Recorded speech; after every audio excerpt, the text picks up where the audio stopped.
नमस्कार माझ्या शेतकरी मित्रांनो, शेतकरी दादा यूट्यूब चॅनेलमध्ये आपले सर्वांचे पुन्हा एकदा स्वागत आहे। आज आपण बघणार सोयाबीनचे बाजारभाव।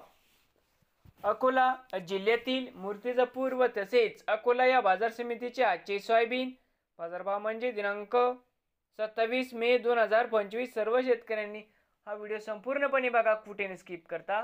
तर मित्रांनो, बाजार समिती अकोला या ठिकाणी अवक 1326 क्विंटल, कमीत कमी दर 3750 रुपये क्विंटल, सरसंद्रा 4200 रुपये क्विंटल या ठिकाणी आज जास्तीत जास्त 4350 रुपये क्विंटल। बाजार समिती मूर्तिजापूर अवक 700 क्विंटल, कमीत कमी 3750, सरसंद्रा 4025, जास्तीत जास्त 4295 रुपये क्विंटल। नवीन आले असाल तर शेतकरी दादा यूट्यूब चॅनलला सबस्क्राईब करा रोज सोयाबीनचे व्हिडिओ बघण्यासाठी। अकोला जिल्ह्यातील